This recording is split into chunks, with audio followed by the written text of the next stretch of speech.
Erev Tov Chavrim, I'm BenDenoon, and you're watching Israeli News Live. Breaking news coming out of Israel. Some news that has passed years ago that never has gone public, as well as some breaking news that has gone public. Well, it'll be Brother Begley that literally breaks it first. We'll be filming with him later tonight, but he's allowed us to use the footage from his own television program to share that with you as well. But I need to back up a little bit because both stories are incredible, and I want you to be able to hear exactly what's going on. Those of you that follow Israeli News Live have known we have been stating consistently over and over and over that they have been doing the infrastructure for a two-state solution, and the two-state solution is a done deal. It's obvious from the signs all over Israel that they have been doing all the infrastructure for a two-state solution, including these eco-bridge, as they call it, they have put up on Highway 1 from Tel Aviv to Jerusalem, which really serves no purpose. Do you really think that Israel would spend millions of dollars on building an eco-bridge so the bunny rabbit can cross the road? I don't think the bunny rabbit really cares about the bridge or not. I think the thing is this has been put there for a future checkpoint to cause Israeli citizens to have to go through a checkpoint just to get to Jerusalem.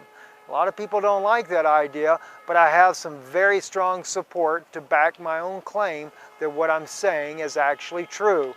Today, in a separate interview, which you probably will have already seen by the time this particular broadcast airs, and that is Shimon Tov, who lives here in Israel.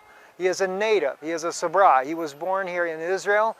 He is also a believer in Yeshua, but he grew up here. And Shimon Tov, he sat down with me today to talk about the checkpoints and what's going on here in Israel, because he as well has noticed from years ago the infrastructure that has been being put in place for clearly what he says is a two-state solution. Even on Highway 1, he shares the same belief that I have, that this was actually done as a two-state solution and that this was going to be used as a checkpoint in the near future. And he cannot see any other reason why they would build such a momentous structure there and spend all this money only to be an eco-bridge.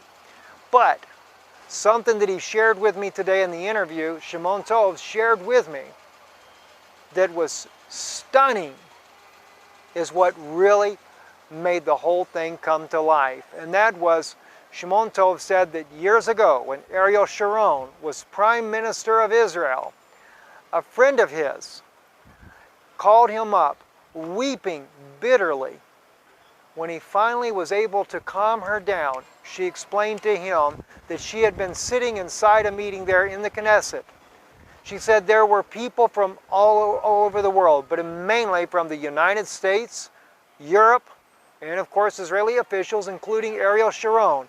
He could not name the people for security concerns, but he did let me know that what was happening was that they had actually, the sisters told him, the reason she is weeping so profusely was because that she had witnessed the signing of the two-state solution. They had already signed it. And she could not stop weeping because she was a witness to the fact a two-state solution was indeed signed by Ariel Sharon with the United States, with Palestinian members, European members that were there as well. But as I said, he could not name those that were present, other than he mentioned Ariel Sharon's name by name. And he said for the safety of others that could be concerned there, I cannot tell you who it actually was. So as we have been saying all along, there is a two-state solution. It's already been signed, and now we have the evidence to prove that it's so. But if you think that's something, it gets even more interesting, because I was with Pastor Paul Begley at the Knesset yesterday as helping him, because we're doing the filming for his television program, helping him with that. We went there to film Rabbi Yehuda Glick, who is now a Knesset member with the Likud party. That's Prime Minister Netanyahu's party. And while we were there, Pastor Begley brought out some serious questions with Rabbi Glick there about specific things that are going on in Israel. And I was given permission by Pastor Bagley that I could use some of that footage myself in what you're about to see. Now I want to take you real quick, share with you a clip of what was said by Yehuda Glick. Let's take a look at this.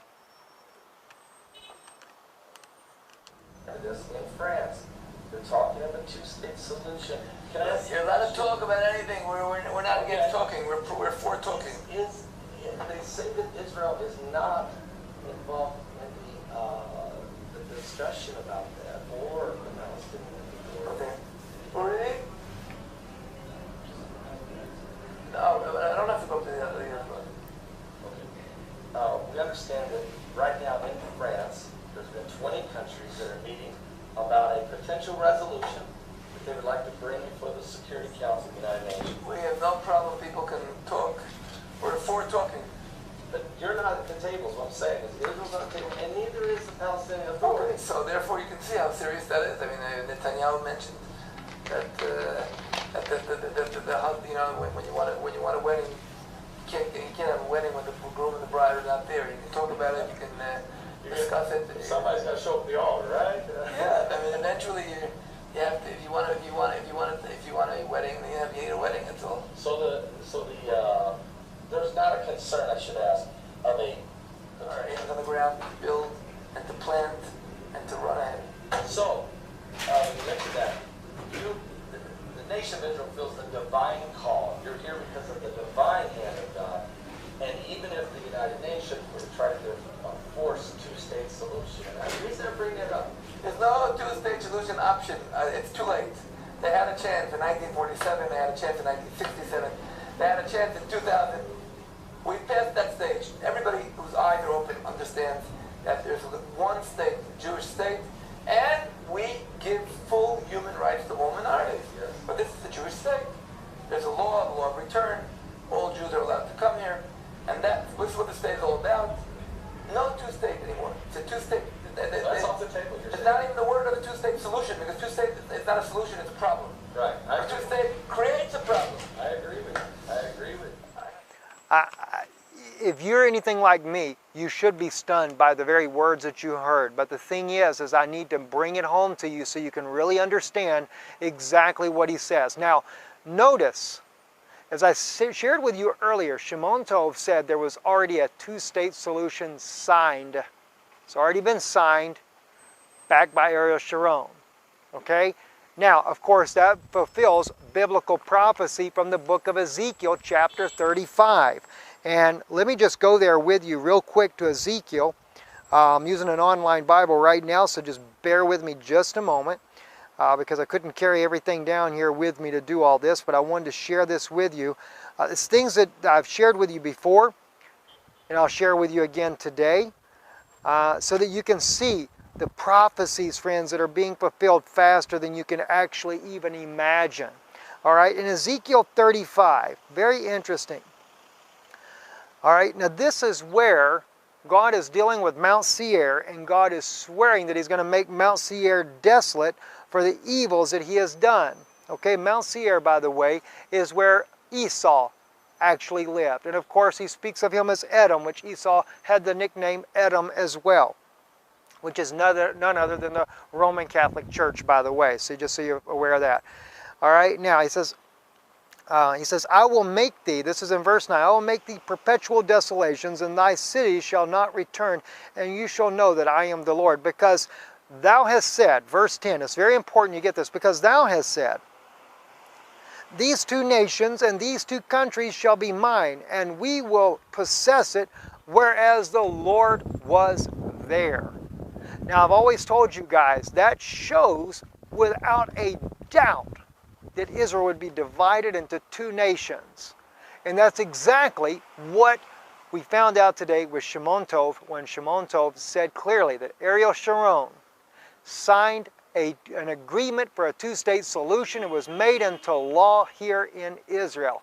But the problem is the people have no idea that this actually has already taken place. Only the strange thing that the infrastructure, the way it's going. Now, we know also, though, later, in the chapter there, he says in verse 15, and as thou did rejoice over the inheritance of the house of Israel, because it was desolate, so I will do unto thee. Thou shalt be desolate, and Mount Seir, and all Edom, even all of it, and they shall know that I am the Lord. Now, keep in mind, Obadiah also indicts Edom or Esau, which is Rome, as being guilty for the destruction of the temple and the city of Jerusalem in 70 AD. Of course, it was Titus, a Roman general, but he clearly, Obadiah mentions by prophecy that it would be the house of Judah that goes into captivity as a result of this. And we know that Titus, a Roman general, as Obadiah brings it out, stood aloof while his brothers were basically destroyed, all right? So, and this is exactly what scholars are saying, that Titus didn't do the actual dirty work. It was the Syrians. Well, of course not. Obadiah clearly even prophesies that as well. So the prophecy of Obadiah is impeccably accurate, that it's the Romans who do all this. And it also says in Obadiah that they took away your brother's substance or his treasures. I forget the exact wording there. You can see it in Obadiah. It's only one chapter. All right? And that's what they did. The Ark of Titus declares that Titus, a Roman general, brought back the menorah and other temple artifacts, and they were what? Rejoicing. Just as Ezekiel brings it out in prophecy that all this would happen. All right, so this is incredible, the things that we see going on. Now, it doesn't stop there, though. Like I said, that proves the two-state solution issue. But, friends, it only gets more interesting, because as I just shared with you there, the clip from Rabbi Glick, he said there is no more two-state solution. In fact, let me quote it for you, because I wrote a transcription of his words.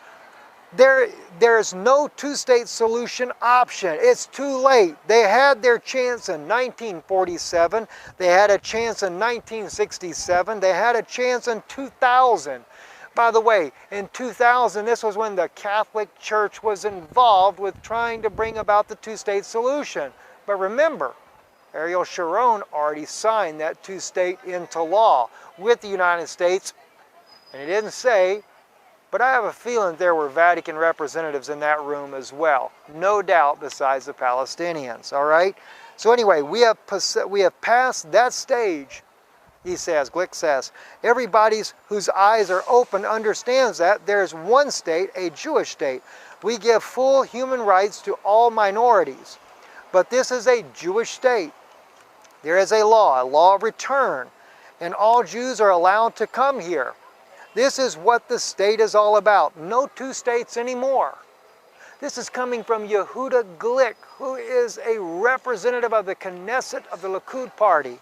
Okay?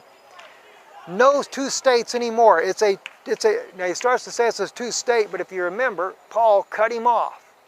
All right, but then he picks right back up. It's not even a word of a two-state solution, because a two-state is not a solution. It's a problem. Two states creates a problem. But the thing is we already have the information that a two-state solution was signed by Ariel Sharon. So what is this then when Glick says there's no two-state? Well, you see, I was a little bit troubled about the prophecy of Daniel. So let's go back to Daniel and let's look at that. I've shared that with you guys many times, and there's always been one key to that prophecy that's kind of threw me for a loop, because in Hebrew it doesn't say the robbers of your people, but the sons of the lawless. All right, so let's go back. That's Daniel chapter 11. We're going to go down here to verse 14. In English they have it, and in those times there shall many stand up against the king of the south.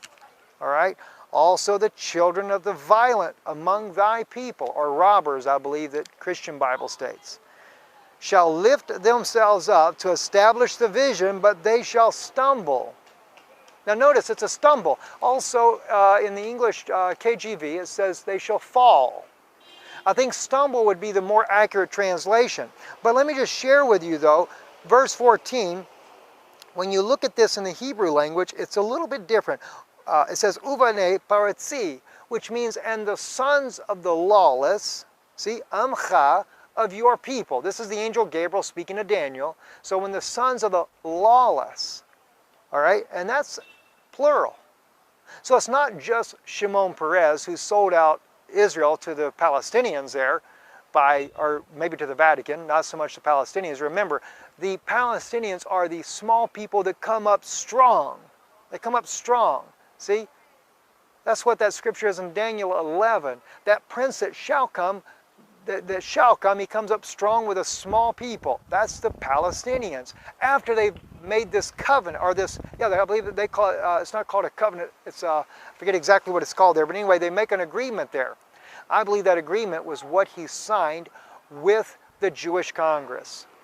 And the Jewish Congress are those Jewish brothers that are not standing with Israel to be one nation. But they went, and if you look at all the different rabbis that are on board with the Nostra Aetate, that signed in with the Vatican, these are all rabbis that have been supporting the Vatican for at least 10 years or more in most cases. They're not for the Jewish people.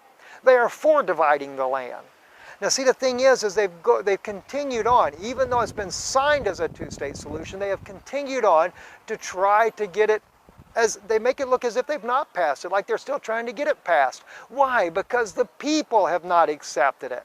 And this is where the major stumbling block is. They know if they begin to enact it, even though they've built the infrastructure for it, the people have not gone along with it. All right, so let's look at what it says in the Hebrew language there. Okay? Ina sha'u lahamid, see, hazaon. All right, so they're going to, all right, now they have written here, the children of the violent among thy people shall lift themselves up to establish the vision, but it actually in Hebrew says they're going to marry the vision. Now you remember what Rabbi Glick said in the interview, the first clip I played you? He actually states there, he's quoting Prime Minister Netanyahu, and what does he say? What does the Prime Minister say? We're told, because what did he do? Pastor Paul Begley brought up the point. He wanted to know what was the deal about the French over there with 20 nations there, 20 ministers of nations there, are there trying to force a two-state solution. And of course, what does Rabbi Glick say? Rabbi Glick brings out, first off, he says, look, like Prime Minister Netanyahu said, you cannot have a marriage without the bride and the bridegroom present. Now, he didn't just say this as some haphazard thing, friends. What he said was prophetic. Whether Rabbi Glick realized what he was saying or not there at the Knesset, he was speaking a prophecy, and that's what's written in Daniel 11:14. They're trying to marry the vision. Now, the thing is, they passed that two-state solution, but notice, though, and it says that they shall stumble, but they shall stumble or they shall fall. So it's beginning to make more and more sense because they did fall. They did stumble. Yes, they signed it. It is two nations, according to Ezekiel 35 in his prophecy. But there's been a stumbling that's taken place. Why?